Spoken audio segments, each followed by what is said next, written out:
5, 4, 3. I'm Chad Taylor, and you're on the Mentor podcast set. This is Human Connections, episode 1, with the most important person in my entire life.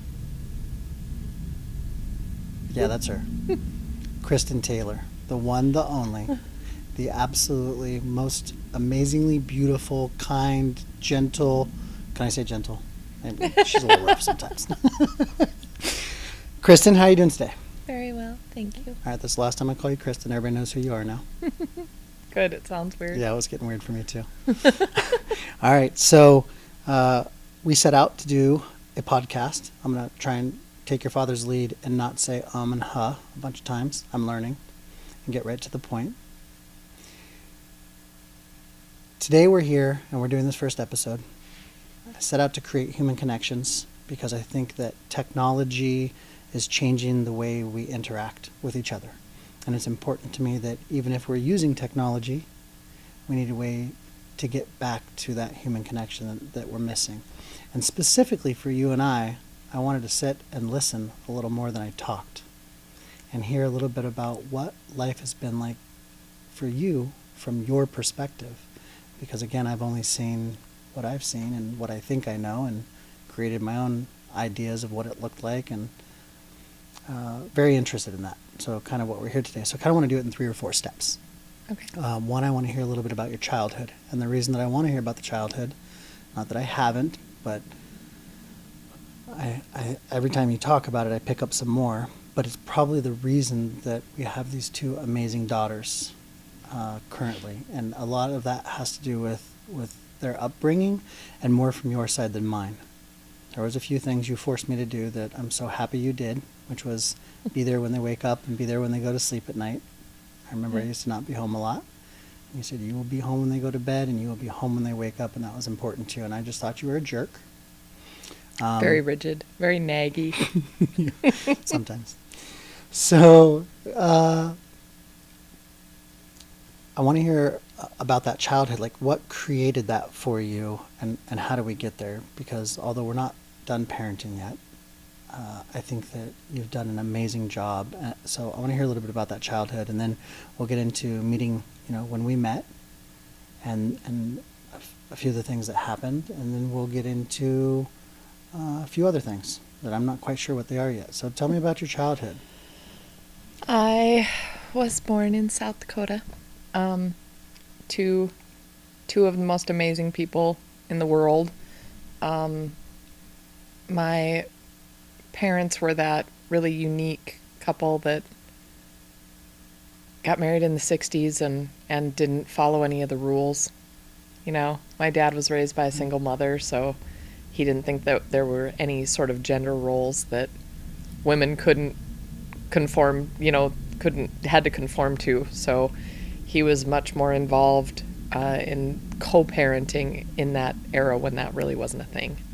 He was a police officer. My mom was more educated, higher paid, I think, for the most part, most of her career. And he was just a little more hands-on. So I grew up in a house that was very much a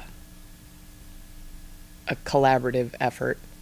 There was no, dad walks in the door and sits down and gets a highball and everybody, mom runs around. My parents were always working, always parenting, always doing, they didn't really have anybody else. And your dad was a police officer, though. He was. I don't think I really connected the dots that he was raised by a single mother. Yeah. I mean, him and I got along on some different levels, but I guess I didn't connect those 2. Well, it was really very uncommon in their, she was a single mom and he had so many brothers and sisters and she just kind of did everything. So when my mom wanted to finish college, instead of her quitting school so they could get married because he already had a career, he moved to where she went to school and got a new job, and they got married and she finished college and they waited to have children, and it was for the 60s, that was very rare.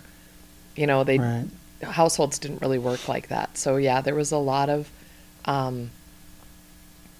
because he was a cop, there was definitely a clear set of rules. There were never any surprises. You knew what the rules were.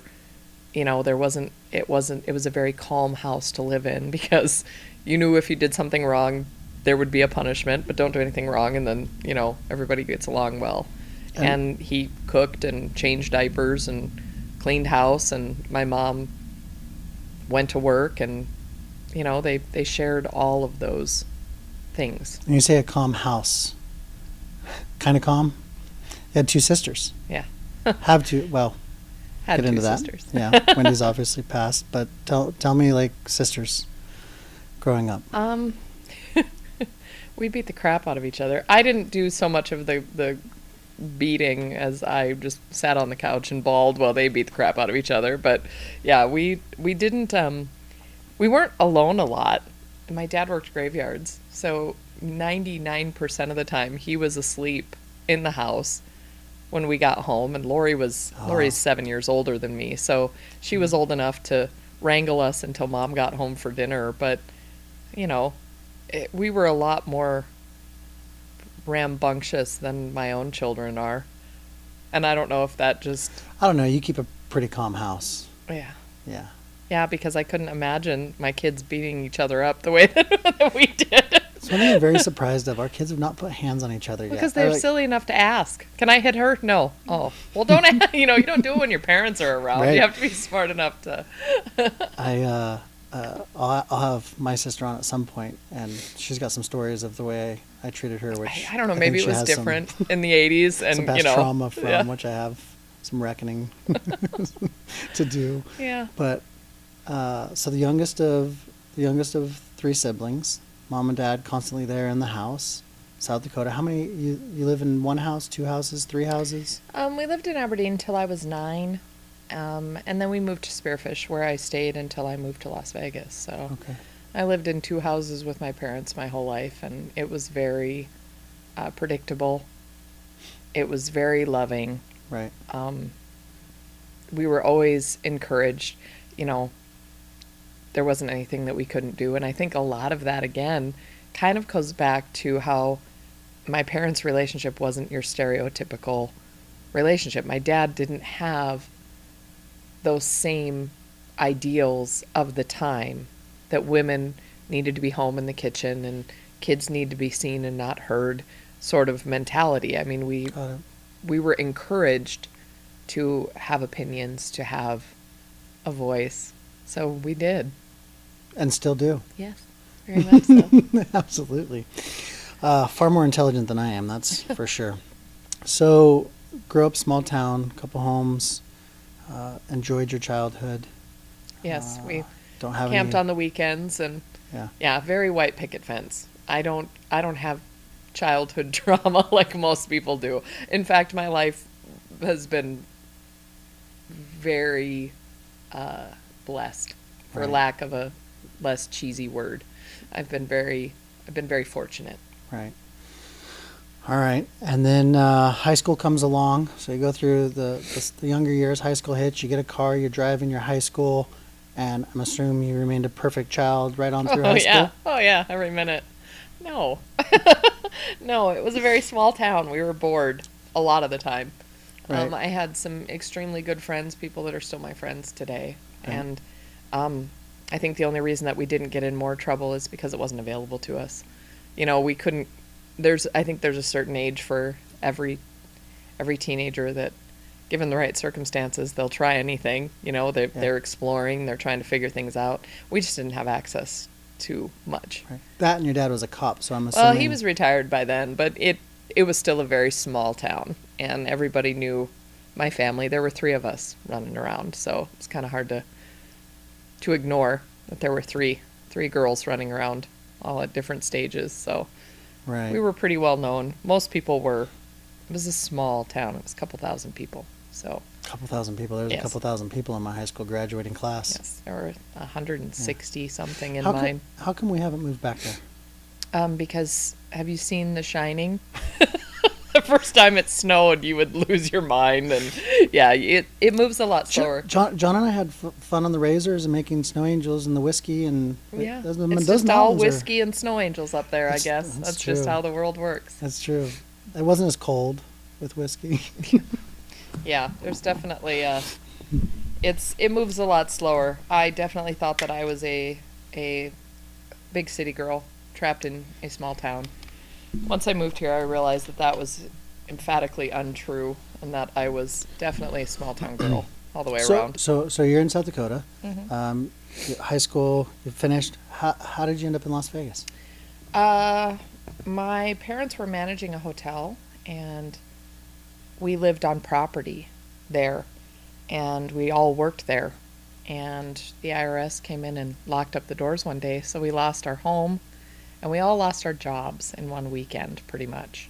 Yikes. So my parents, I was done with high school at the time.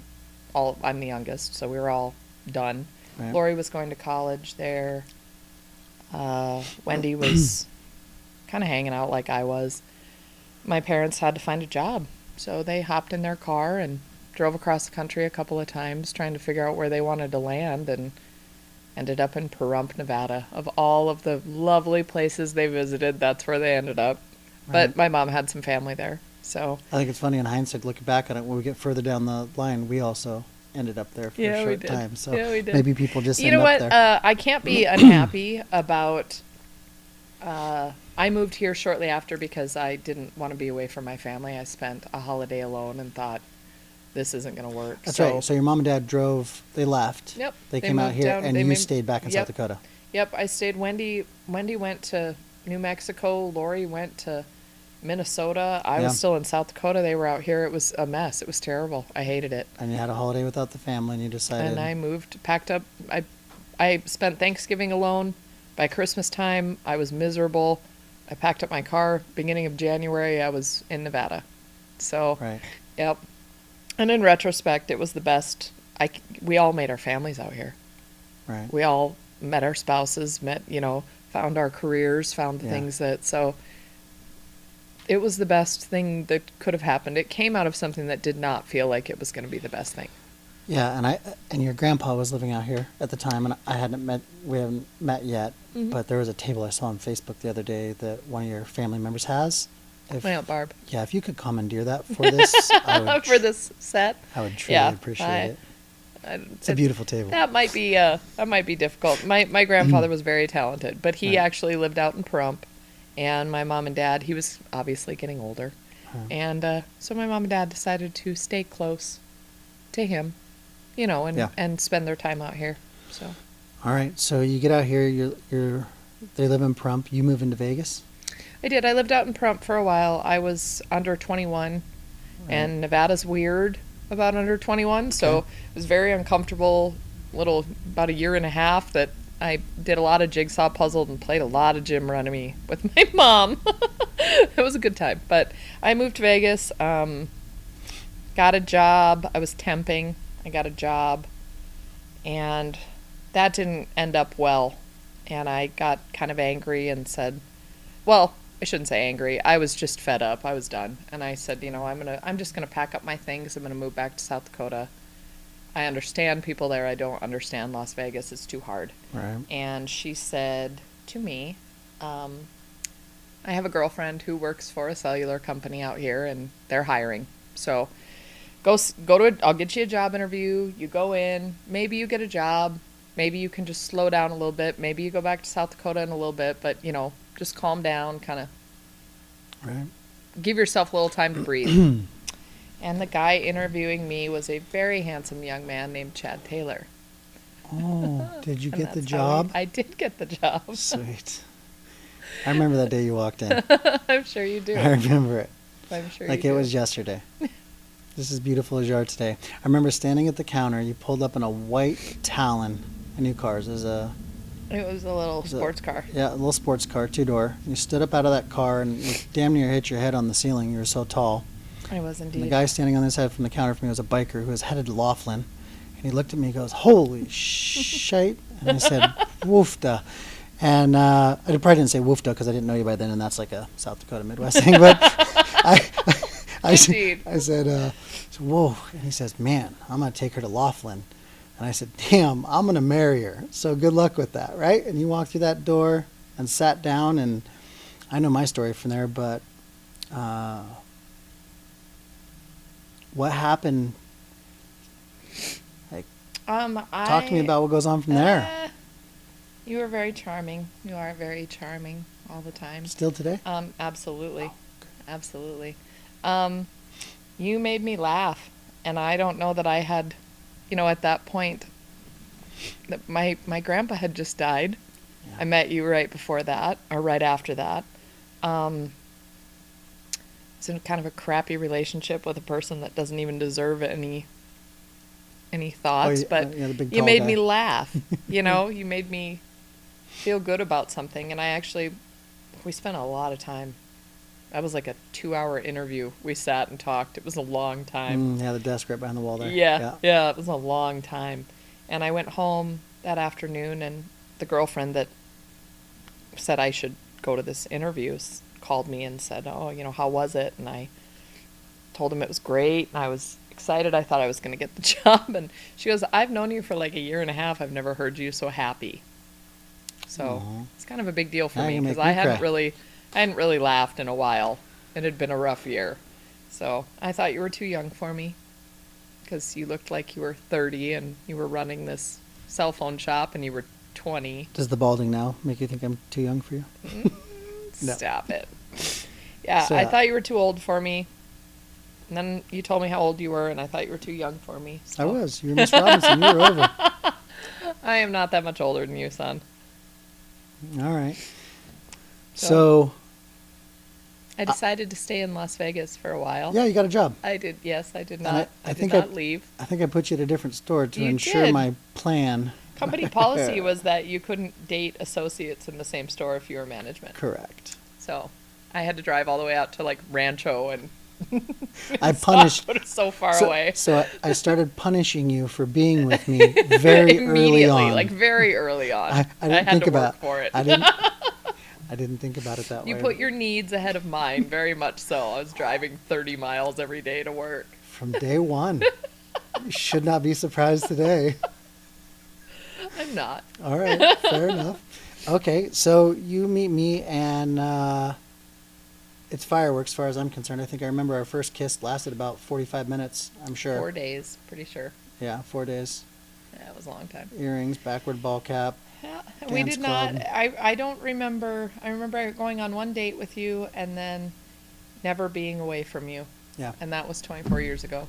So it was pretty comfortable. We complement each other okay. Yeah, 24 years now. We definitely compliment each other. You compliment me more so. So you were smitten. Yes. Things are good. Things are good. We're happy. Yep. I think I had an apartment and I moved in with you. Yep. I think your parents helped me buy a car. They did. Something happened right during that time. My roommate was moving out. Brett, something was happening. Anyways, I ended up moving in with you. In a little 1-bedroom in a Maryland Parkway. Rape Studio. Alley. Yeah. Yeah, it had pink carpet. Yeah, Rape It was a Alley. real Hallway that you could get stuck in. Sweet crib. I think you were dating the Prince guy. Oh, I wasn't. I still say that today. Did he not actually true. come over to your house though? One time. One ever, time. 1,000 years ago. I think he still Do you plays. even- I think he still plays on Oh, the strip too. my I goodness. know it's funny.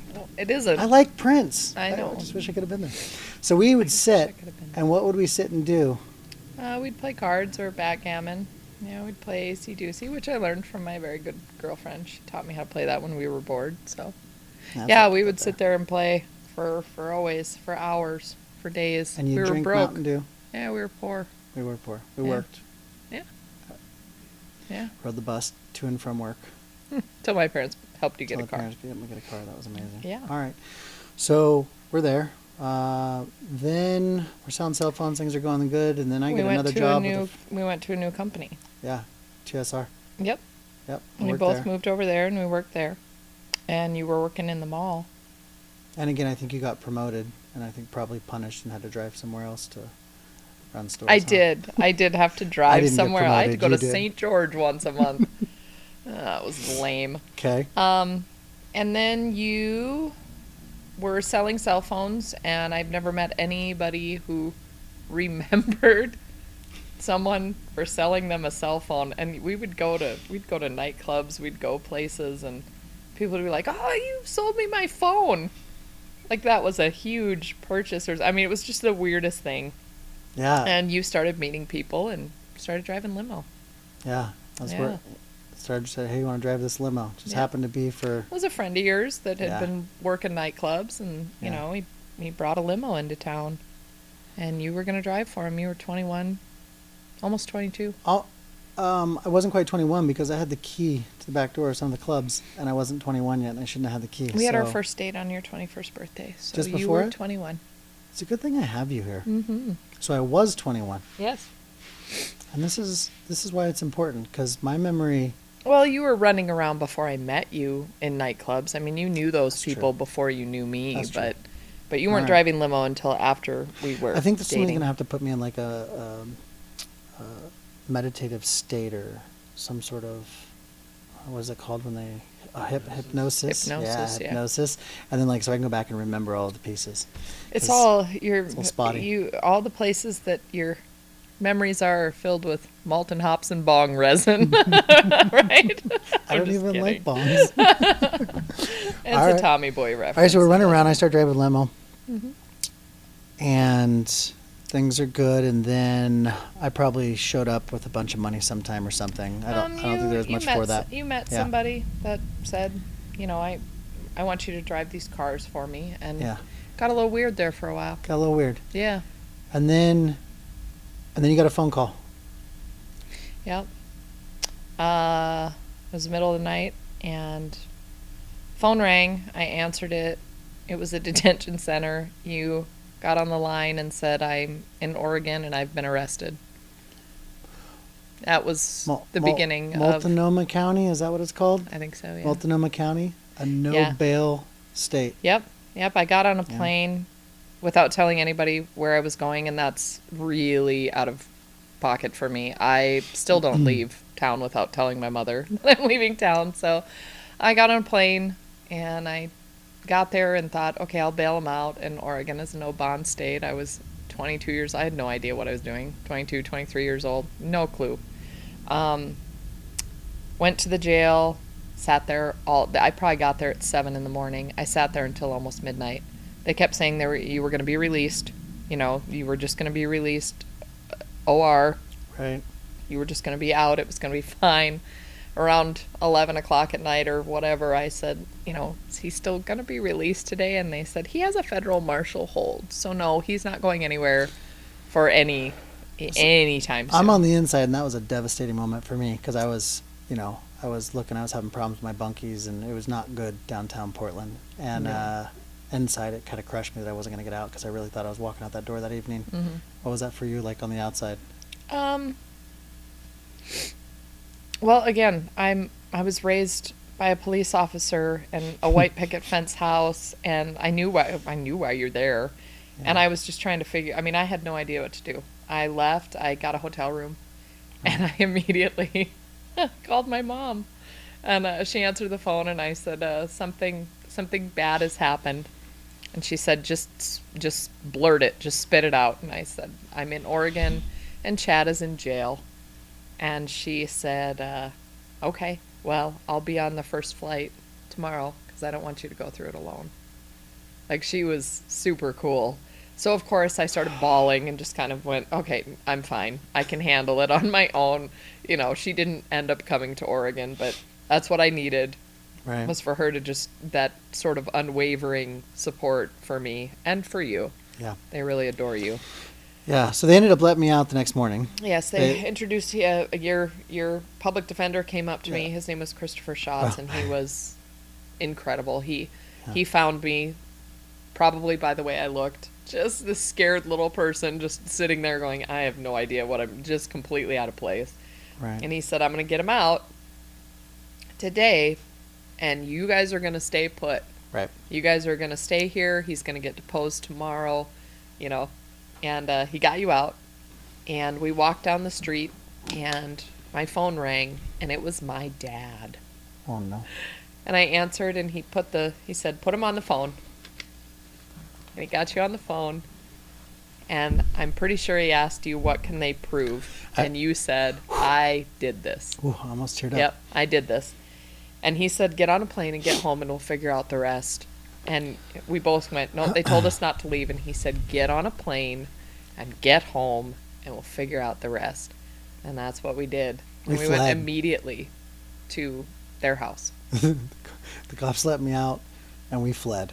Well, and I can remember when the plane took off. Like the minute we got off We were the ground, we we were were- like, okay. We were Bonnie and Clyde for Oh, sure. it was terrible. It was You didn't gone. have identification. No, I didn't have an ID, and they let me. This Didn't we was call my mom? pre Didn't we 9/11. call my They mom or called your something? mom, Yeah. and she sent over your birth certificate. I mean, Yeah. they just let us. He didn't have a wallet. He had flip flops and like board shorts on, and they put us on a plane. Right. And we flew home, and we went directly Tell me- to my parents' house. Yeah. Yeah. All right. So we had to take a little break because the battery died. So we're going to pretend like we're just going to pick up right where we left off. But I think where we left off would be a perfect segue for this, and kind of the reason we're sitting here in this room today. And the Mentors logos is everywhere, and that's because we fled. We came back to Vegas. We jumped in a car, and we drove directly out to your parents' house. Tell me what that was like for you. For me, we showed up, and my parents are very. I think they're the only two people that were in their prime during the sexual revolution and never did anything wrong. My dad was a cop, my mom was a nerdy college student, and they believed in the law. He was law enforcement. So do the crime, do the time, whatever. We walked in the door, and my dad asked you, what can they prove? He took- you know? yeah. And that's where it started because you said, well, I did this.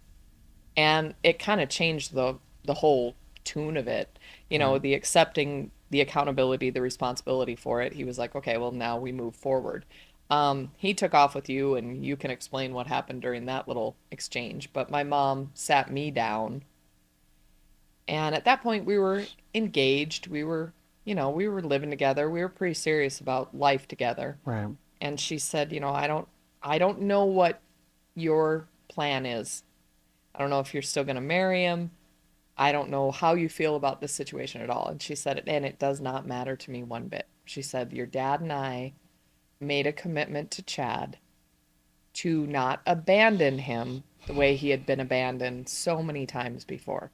So she said, we will be with him through whatever this is. And that is kind of a perfect statement of who my parents were just as humans. Yeah, and we won't go into my story, but I had a good upbringing, a mother who loved the shit out of me, still does. But there were a lot of challenges, and she was trying to find herself, I think, and she was young. So a lot of things happened that had me jumping around probably a lot more than you were. Than I was, absolutely. Which is kind of why we chose to raise our children by staying put, so that we could try something that worked that way. And nothing, obviously, ill to my mother. I love her to death.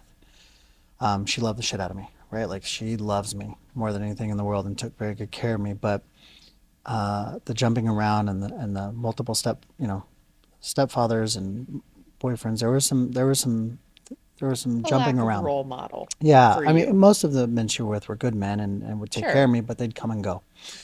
So your father, when he took me outside, yeah, he said, and I'll never forget it. He said, I don't know, I told him I did it. It is what it is. I fully accept responsibility. He asked me what they could prove, and I said, I have no clue, whatever. And he said, the first liar to the table doesn't get a deal. The second liar through the door doesn't get a deal. Second liar through the door doesn't get Yeah, a he deal. said, you need Yeah. to spill your guts. Yeah. You need to tell them everything. You need to own it. And you need to not Yeah. go to jail for the rest of your For the rest of don't your life. protect people Yeah. that won't protect you. But the one that hit me probably the hardest was he said to me, what happened? He said to me, I had somebody, we have a new podcast studio, so people they aren't Just sure yet coming what's in. going on in here Yay. yet. So that's all right. So I think he said something to you about me. he did. He said, we were sitting on the porch of your house. I'll never forget it. And he said, I don't know what it is exactly. I don't know what you're into, who you're running with, I think was his big thing. And I don't care, what happens to you. That was hard to hear. He says, I don't give a shit what happens to you, but if there's anything that could happen or will happen or anything that could happen to my daughter, A, I need to know now, and B, we need to assure it doesn't happen, because if it does, I'll kill you myself. He was such a lovely fellow, wasn't he? So He was a good so dad. that moment was a moment when I realized that my protection of you as your fiance, as ultimately going to be your husband, was I my problems were one thing, but everything that I did affected other people, and I don't think that I knew it till that moment. No, there was not, your life hadn't, you were responsible for you and you alone. Yeah, And you were responsible for you from a very young and I age. was off the rails. Yeah. Yeah, it didn't Yeah, and matter. and that that was a very pivotal moment, I think, for so many different reasons, because it did make you aware that your actions had consequences for other people, Yeah, but also that um, that you were a part of something more, yeah, right? Like, them willing to stand by me. I think from that point on, I mean, I went on pre-trial. It was rough. We dealt with a lot of stuff. I mean, I called everybody I knew, and everybody ditched me and bailed, and there was nobody there standing by my side. But obviously my parents were around, but your parents were there too, and came up and stood up in court for me. I mean, your father is a retired cop.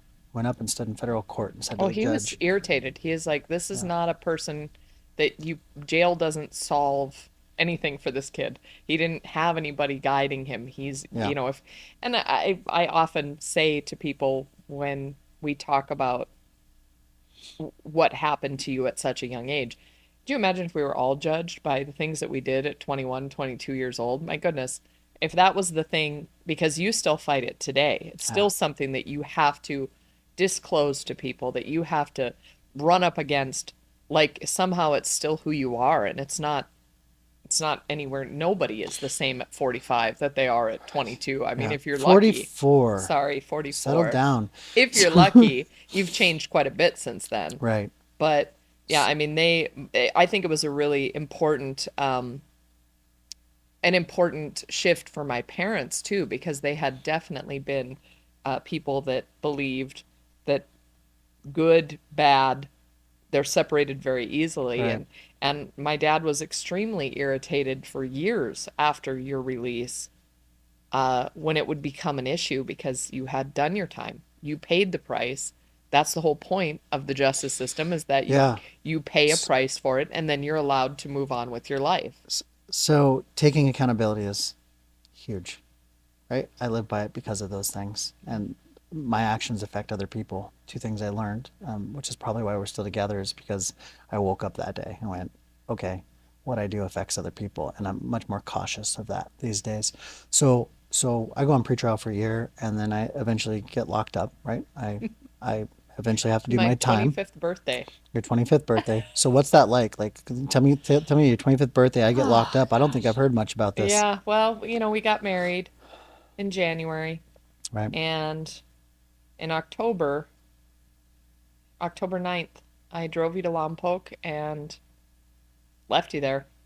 And and I drove back that afternoon, and I was just an absolute wreck. My mother came, what a rock star. Wilma came down and completely packed up our apartment. I was a pile of just waste on the couch, and she kept bringing me coffee and cigarettes, and just kind of letting me just sit there and be Right. a nightmare. And she packed up our whole apartment, and I moved in with my parents. I was married, and my husband was in the Hooskow, and I was living back in Pahrump with my mom and dad. So that was, How old were we? I was 25, so you were 24, 24. and I was 24 when we got married. So we'd only Wait been a minute. married. I was 24 when I. Yeah. Yeah, you had to Whoa. have been 24 when you went in, because I had my 25th birthday, and you're younger than I me. wondered why 24 was my That's crazy number. I town, wonder why right? 24 poster. I wonder why everything 24. That is. I never really connected that until I. just now either. Because I was 24 when we got Ooh. married, but you were 23. Wow. Okay. Yeah. So I'm inside having a joyous time. I'm calling you every day, and I talk about this because part of the reason that we're together, this is the mentor, human connection. right? Set. And I think that part of the way that we work together comes from some of those things that happened. You have some good stories about why you think that we communicate so well. Well, we had what, 3 minutes? 3 minutes a day. Maybe not Right? even every day. We had 3 minutes a couple days a week that we got to Right. speak to one another. So there's no room for, are you okay? I'm fine. It's fine. There was no room for that. We had to be very, if I was upset or something was happening, I had 3 minutes to tell you about Right. it. And, you know, it was very hard to, that was an extremely, I felt like I was growing up very quickly as well, only because um, I had to just handle everything. And there was so many things that I didn't even know had been going on Right. that sort of came out of the woodwork that I had to kind of deal with and sort of, I guess, put to bed and figure out how to handle all of that stuff without being able to talk to you about it Right. or burden you about it. Yeah, You had don't a burden lot me. going I'm on. busy with Yeah, somebody cooking 3 meals busy. a day for me and I'm sleeping in a busy. building with a lot of Um, other guys. yeah, Oh, wait a minute. No, I was in the kitchen, so it yeah, wasn't good. yeah. That was, yeah, I had a Did you lot think of, it was hard for me? yes, So it was hard for me, right? In yeah, hindsight, but looking back, it was the first month was really real hard. was the hardest. I mean, I think that's when I started my stomach problems, and Oh, yeah. yeah, I think it was bad. The first week was a challenge. That's when reality set in that like you are not above the law. You cannot get away with whatever you think you can. You are not You cool thought anymore. you were, you you you were, I will absolutely say that if you had not gone to jail, we would not be together today. right. We would not have survived that. It was, Want to you come to were, my house in South Beach? yeah, you would talk to me like I didn't know who you were, and you were pretty deep in, and I tend to, um, the good still outweighed the bad Right. as far as you and I being compatible or you being a good man. I mean, you were a So misguided youth. You were a bad boy for sure, but it didn't negate the fact that, even when even when you got busted, this guy's sweating all over you because he knew he set you up and you're hugging him and patting his back and telling him how everything. So, don't be so nervous. It's fine. You were a 22-year-old kid God, I that, was naive. well, or were you wanting to belong to something Yeah, in a way that you had never belonged to something before? And for I sure. think that myself and probably more so my parents gave you that feeling of belonging to someone or to something Yeah, that was good. And I yeah. would drive to Lompoc every weekend. I worked uh, an 8 p.m. to 4 a.m.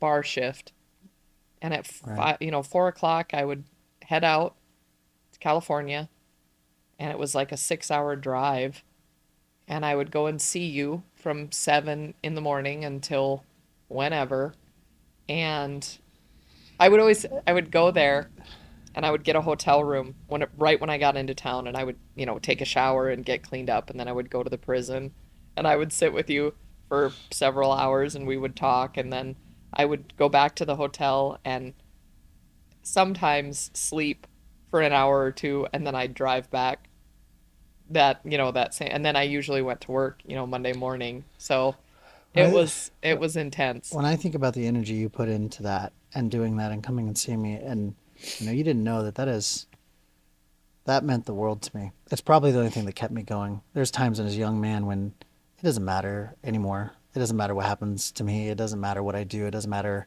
I'm going to prove my point one way or the other that I'm big, I'm bad, I'm Hmm. good, I'm tough. World's not going to get me down because there's not really anything out there. It doesn't matter.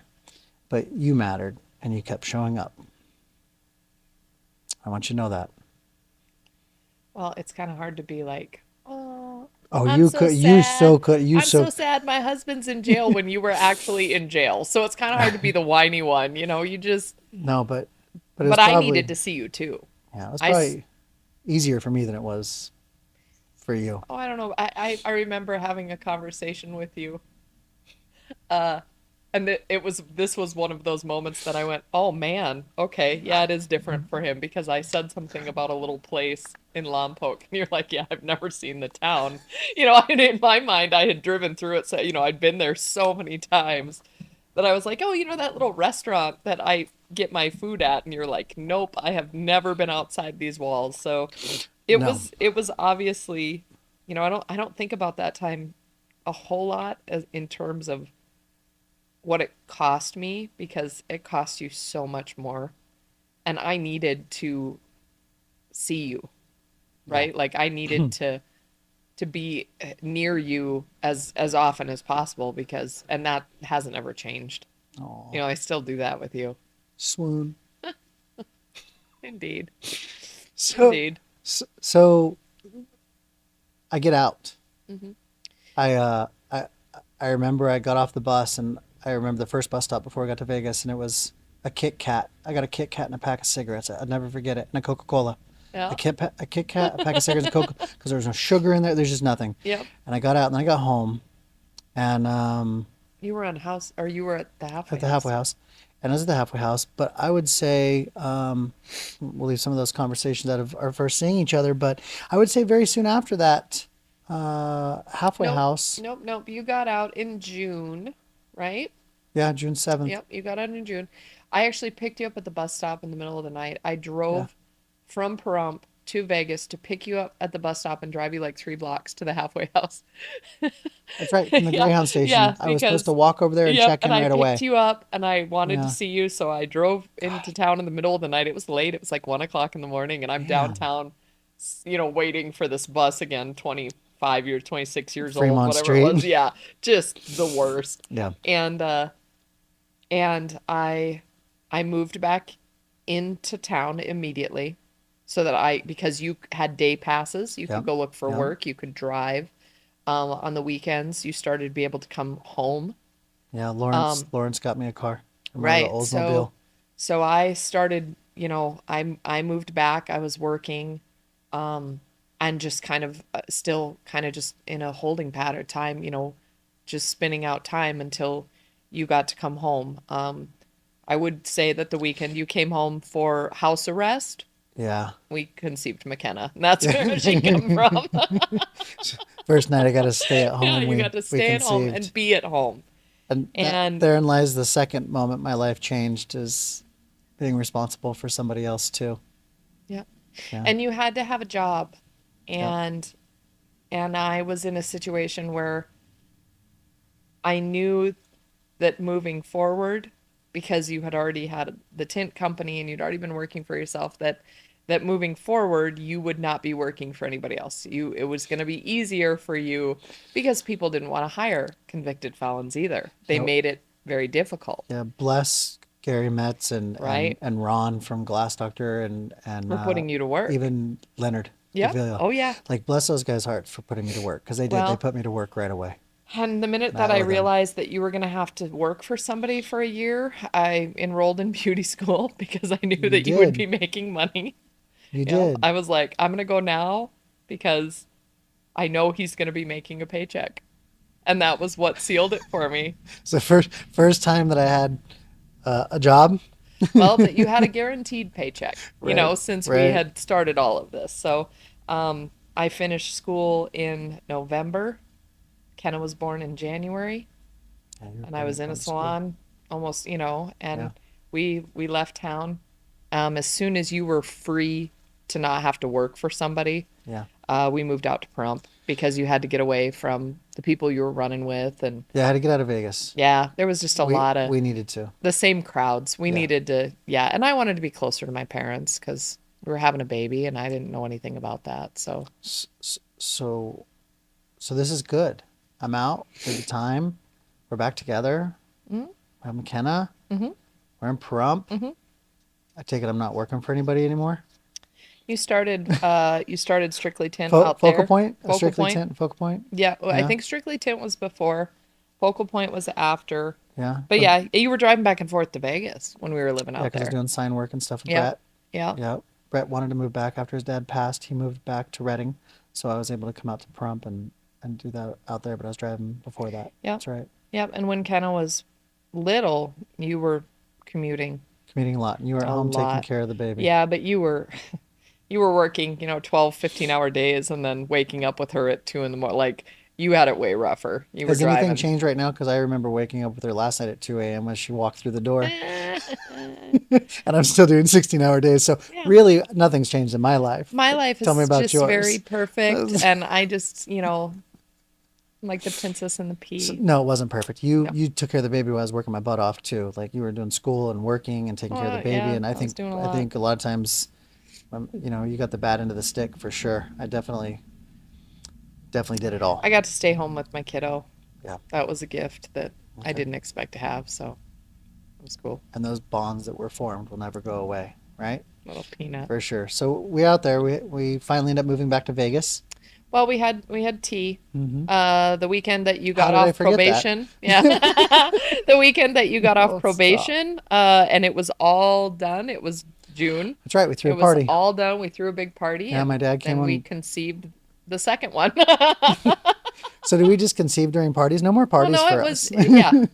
No, it was they were monumental times. I'm Yeah. on house arrest, completely free of the justice system, Yeah, out of the federal system out of the actually federal too. system forever. Yeah. That's right. So we stayed up there till off federal system. So we moved back to Vegas. Yep. And Well, you got tired of commuting. You Yeah. said I'm tired of driving. we did a salon. I went to work for Tom at Dare. That's right. Tom at Dare. And then he was I a great opened guy. my yeah, he's lovely. And he was very good to me, and he helped me. The guy that kinda works with Tom liked me a lot though. That's I his did. name. Yeah. We won't call him out on this, but We won't- we Fair won't enough. call out Michael on this show. But Bam! yeah, he thought you were cute. Uh, He was instrumental in sort of pushing me when I decided I wanted to open my own place. Yeah, He I was like, remember him being very "Absolutely." important to you, and I would consider him a mentor to Oh, you. absolutely. He was Absolutely. awesome. He said to me at one point, well, every time I came back into the building after I opened my own salon, he would say, "Oh, look who comes crawling back, can't hack it," as if I was coming back. And I went in one time and said, I don't know if I can hack it. And what he said to me has stuck with me for since then. He said, there are people that do this, and then there are people that are this. And you're a lifer. This isn't what you do, it's who you are. Yeah, you have a tattoo. And on you. It's everywhere. But he just sort of flicked me off and said, this isn't a job, it's who you are. So you can doubt yourself all you want, but then you'll get back behind the chair and you'll do what you're meant to be doing. So Yeah, you're an artist, and something and I hate the word have envied, but I have envied it. Like the comfort you have in being you and being artistic, regardless of anything else in the world. Like you just love it. I do. You would do it for nothing every single day. I pretty much do it for nothing pretty much every single day. You're so good at it, and you love it, and that passion has driven me for so many years too, right? I've always changed. I've changed. I've been running fast. Go. This room and this mentor set for me it's slow down time. Chad, sit down, focus, listen. Tony Shea once said, he said, Chad, you lack two things. He said, focus, and I won't tell anybody the other one yet because that'll come. But I want tattooed on me. Focus is something I want to challenge with, and you've been the best at it. You are so good at focusing in on what you want and attaining it. But I have simple goals, simple wants. I think you say that to me. I wake up in the morning, and if I get through the day without losing a finger or whatever, then it was a successful day, and I'm happy. If your coffee was hot. You wake up, and if you haven't accomplished total world domination by 5 p.m., then it's a failure. The day has been a total waste. So we have different goals. Yeah, different levels of expectations. I think that's lower your expectations, Chad. I don't think you have to lower your expectations. I think I do better at enjoying the fruits of all of our labors. Yeah. I look at my kids and I slow down a little bit and see them for the lovely little bundle of people that they've become. So tell me that. I'm very interested. So and we're in Vegas. I'm still doing business. You're doing hair. We're life. There's not anything special to that. But let's talk about the things that are special. The reason that you and I are sitting here today and talking now and doing this, and the reason I want the world to see you is because, like I said, you're a unicorn. I probably have 4,700 contacts in my phone. I know you have like 5 that you love without a doubt. Right? And those 4,700 people ask me, like, who's your wife? Where's your wife? I haven't seen your wife. And this has been going on for 24 years. Yeah. So number one, the this is what a unicorn looks like. So if no one's ever seen one, Slightly- and if you slightly have swollen one, unicorn. stop it. If you have one, you keep it secret because you don't want anybody to have it, right? But I haven't really kept a secret. But she exists. She's here. She's beautiful. She's everything, and she's what's kept me probably. She's helped slow me down enough to concentrate and become who I've been searching for a long time. And you're the reason for that. And I say that to the world right now. You are my number one mentor, no matter what anybody says. Oh, So, tear. it's here. So we're here, we're doing this, and I totally lost train of thought on where I was going with that. Do you remember where I was going? Because you were my second brain. And you were talking about the kids and how that all Oh, worked. yes. So what is it for you that's worked for us? Like what did we do differently, like in a relationship? I have a lot of friends that are not in a relationship still. I have some that are still married. Like what makes a marriage last like this? What is the secret? Because it's definitely more you than me. I can guarantee I'll run quick, right? I'm good at that. I think we complement each other very well, and it has more to do with I love you. And this is not insulting in any way to you, but I don't require admiration or adoration from you. Um, I'm a good mom. I'm a good wife. You are. I'm a good person. I don't need people to tell me that because I see, whether it's you do a little dance when you see your little candies in the fridge, or the kids get what they need for school, My or chocolate yeah, I can with just almonds. yeah, I can just when I deliver those things, and at the end of the day, I know that I kicked ass. Like I can high five myself on that and feel good about it. Um, I don't, like you said, I had certain things I wanted to accomplish and I accomplished them, and now I focus on doing them well. You need admiration, Yeah, and like a puppy. it isn't Tell me to go about, pet me, pet me. yeah, it's not about It's a personality trait. no. Well, for you, I Yeah. think it's often misconstrued as ego, and it's not. It's insecurity. You So we had to take a little break because the camera shut off again because you were talking about me. I was talking about how you asked me why I thought our marriage worked. Yeah. I think that I said it before, if you hadn't gone away, Right. we wouldn't still be together. We had to learn a lot of things about each other very quickly, as far as when you're together for a lot of years, mannerisms, and when somebody's happy or somebody's upset or whatever. But because we had to do that over the phone and over all we had was words. We didn't have intimacy and in any other way for a long Right. time in the early stages of our marriage. Right. So, one of the things that we do very openly, when you came out of jail, you said you wanted to just always tell the truth because it was so much easier, and that you didn't want to be the guy that always had to be right. So you were humbled so much by that experience that when we started a family and when we started having a life together, we still communicated. If I came down the stairs and my butt looked big in something, you'd say, your butt looks big. And I would turn around and go change. And there was no, my feelings weren't hurt. Or if my feelings were hurt, at least I knew what you were thinking. And it wasn't, we didn't ever have to guess these things about each other. I think people still accuse me of that today. I'm pretty direct. Like the honesty thing is a big thing. I just say how I feel, and sometimes that comes across wrong. And it's unfortunate that it comes across wrong because My I think intention's not. as long as and that's always been in our relationship. Yeah. Your intention is, I would never do anything to intentionally hurt you. Yeah. So if I hurt you, it's because it's my truth and the way that I'm feeling Right. at that point. I would agree with that. I'd say that our honesty with each other, right? And we've is done it with our kids too. Yeah, the honesty has probably been the number one thing. As us just talking to each other. When there's a problem, we just talk it out. Period. And we've maintained, I'm not completely tied to you and you're not completely tied to me. Right. We are I- still very individual. Yeah, I mean, I can go off and live with 100, No, 50, you 300 won't. guys, and Yeah. we're still together. No, you're not going to do that.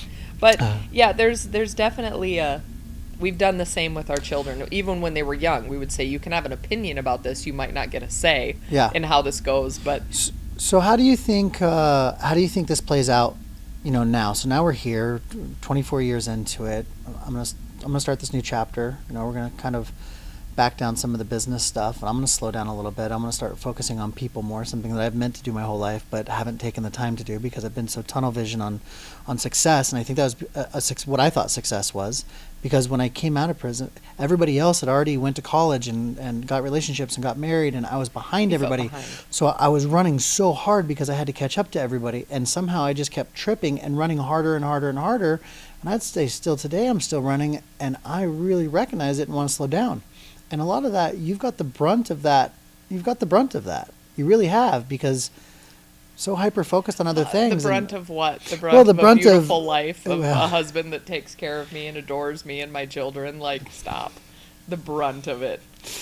You are a speeding bullet train, Chad Taylor, and you don't get on one of those and decide halfway to get off. You're either in it. And there was a point when all of this went down, when you got arrested, when we were not yet married. I mean, if at that point, if we were going to cut and run, that was when it was going to happen. And I think that there just was a point where you decide it's either the two of you against each other or the two of you against the world. And we've kind of always gone on it. And as we added children, it's been the four of us against the world. And I don't care what anybody looks at our life and sees, because they don't know what it's like inside our home. It's loving, it's fun, it's happy. Our kids feel tremendously safe and, free to be who they are and say what they're thinking, knowing that we'll listen, and that the repercussions for being honest are never severe in our house. You can always tell the truth. Right. And I think that's made us as human beings more tolerant also of the world around us. Yeah, the honesty. I think we've been honest with our kids from day one. I mean, we told them about we told them about all of this, and they know about it. And I teach, I say that to everybody when I work with the youth now. Honesty is the only thing. Like, it really is. If you can just be honest, well, and if you it fixes a lot of things. If a lot of people wish that they could do things differently, or wish that they had done things differently. Yeah. If you change one thing, then you undo everything. And my life is beautiful. And I wouldn't be who I was without you. And you wouldn't be who you are without that experience. No. How do you pick that apart and say this was a bad thing that happened to me? It wasn't. It was the thing that saved you in the long run. Yeah. No, it definitely did. Definitely saved me. And it's probably, I think you nailed it with the insecurities right before we cut off, is, I need to be told how good I'm doing, or rewarded, or, because of the insecurities of who I am. And that's something that I've gotten better and better and better at. I'd say I was 99% insecure all of growing up, which led to a lot of things. Yeah. I would say I'm probably 15% insecure now, right? I still have it. I still don't get it, but I'm pretty confident with who I've done who I've done. I just said that with my wife here. Oops, no, I was kidding. So I'm pretty confident with what I've done and who I am today, but it's still a growth every day. Well, and up until very recently, a couple of years ago, you would refer to yourself as a punk kid. And I would say to you, wow, you haven't been that guy in a really long time. And that's when I would say things like, if everyone was judged for what they did at 22, none of us would get anywhere in the world. We were all idiots at that age. But you didn't see yourself as anything other than someone that didn't deserve respect, didn't deserve to be heard or listened to. And you're brilliant. You are absolutely the most incredible example of, if I knew how your brain worked, I still haven't figured it out. The way that it's very intriguing, it's very interesting. And I think that that's part of why we are successful. Mentoring, whatever you want to call it. I want to be a better person. You make me want to be a better person. And you make our kids want to be better people. And when someone comes into your space and your energy, they want to please you. They want to be a part of what you're doing. And that's when you refer to yourself as a punk kid, I did it for years. yeah, up until very recently. Yeah. And once you stop doing that, there has definitely been a calmness that has come over you. Yoga. Excuse me. No, Drew Thang. No, No. you're not, There is you're a not calmness wrong. that has come over you and a patience in accepting that you are enough and what you're doing is enough without having to force it or convince somebody that you are enough. Yeah, there's a whole other backstory to how I ended up that person, right? But I would agree with you that I'm 10 times more comfortable in my own skin today than I've ever been in my entire life, which is why we're sitting here in front of a camera and on this. And I hope this is a closing. What I'd really like to do is close this chapter. Yeah. It's been, it's defined you. Yeah. Everything for I your do. entire adult life. There's no room you don't stand in and know what you did in your past and know you're getting judged for it. So And it I just was don't hard. think that's true. I think Well. that when you stand in a room now, people look at who you are now. Yeah. You're a Which is- father of two and a husband and a person in the community that does good things. You're not Yeah. we're not the sum of all of our mistakes, I would hope. No, but we can definitely use the sum of all those mistakes to help others. Right. And you Right? wouldn't be who you are. Right. You can't undo those things No. and think that you're going to be your authentic self. Right. So sometimes that's off-putting to people. It's the funny. honesty, the authenticity. I have that problem because I think I'm pretty confident that I know who I am. I certainly know Yeah. what I've created comes from the fact that I've worked really hard to create it. It didn't just No, it didn't show You up. know, yeah, it you, didn't just you set happen. your intentions and you got it. And part of creating this show, as I said, I want to create a show, a podcast, the Human Connect, whatever we want to call it. I wanted to create something to help people connect and be authentic. And the only way that I could start it out was with you. Because who I think I am and who other people think I am, I think is different. There's a Very disconnect. And I want to set the stage for why I'm doing what I'm doing. I want people to understand my why. I want them to know you. I want it to be successful for the benefit of many people, for our children, for our lives, and for our family. And when I say I want it to be successful, is I have everything I've ever wanted now. I'm grateful today. I can say that today. I don't really need any more, but I think what's going to happen is with what I'm doing, more is coming. More joy, more gratitude, more loveliness, right? There's more to come. And I want to be able to enjoy that without guilt. Yes. I get that, and that's, it all comes down to the reason why you need so much support and so much adoration is because I don't know that you word, feel don't use it. you feel so insecure that you're Yeah. not worthy. You're not worthy. You feel like everything that you haven't earned. Right. And that because you didn't turn out the way that the people you were running with turned out, that you are undeserving Right. of, you've done bad things in your life, so you don't deserve beautiful things. You don't deserve good things. And that's a mind thing Yeah. that isn't true, because I would wager that 90% of the people in my life, and maybe even more in your life, have no clue who you are when you're completely comfortable. Because outside of I'm silly. outside of I don't want to say our home, but outside of a few select people, you have to be a different person because people are looking to you for answers. I have to put armor on.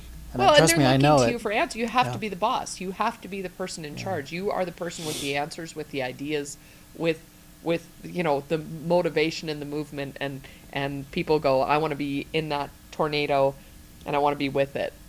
And Maybe at home, you are the guy who gets his slippers brought to him, and you don't want to see him sick because he's the worst having sick a person cold, in the I'm world. sure, is the same as having like giving birth for a no, woman. It really is. It's bad. Close. It's close. Yeah, It's really bad. You have no idea how it feels. You're not a man. He's very well catered to because he's vulnerable. You're vulnerable. Your emotions are so heightened.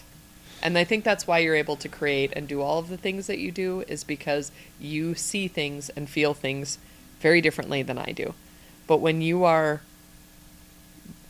vulnerable, when you are completely at ease, there is none of the pretense, there's none of the whatever on your back that drives you every day is left at the door.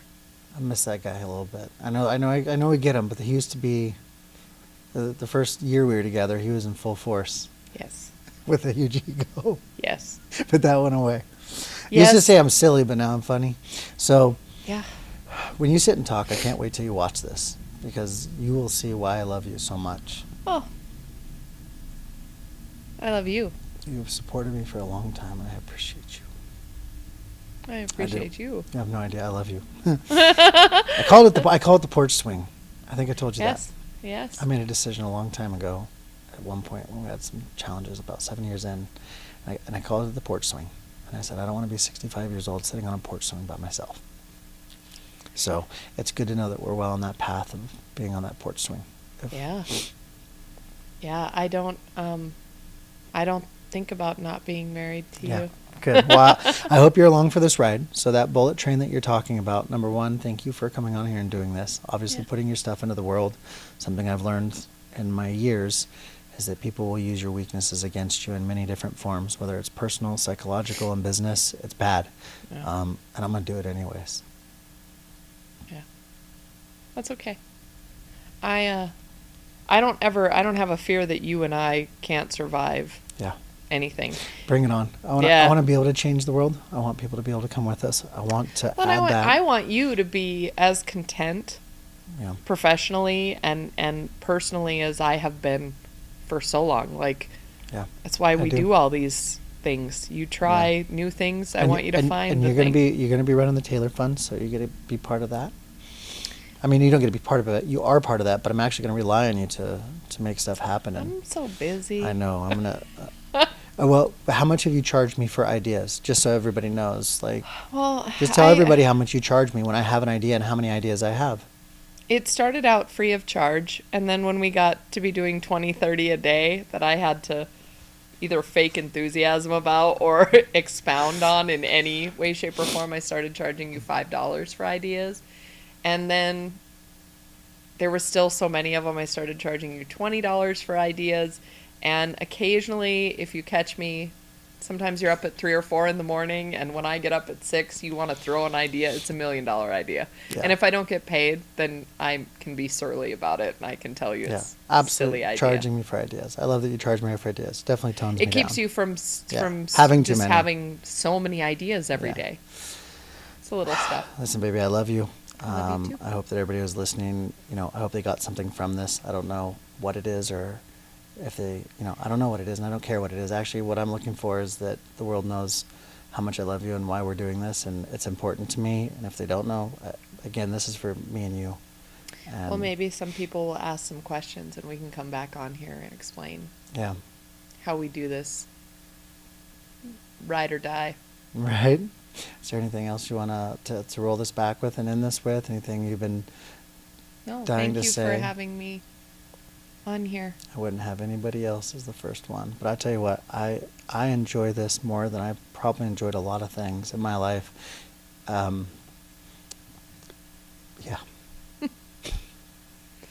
Cut that camera.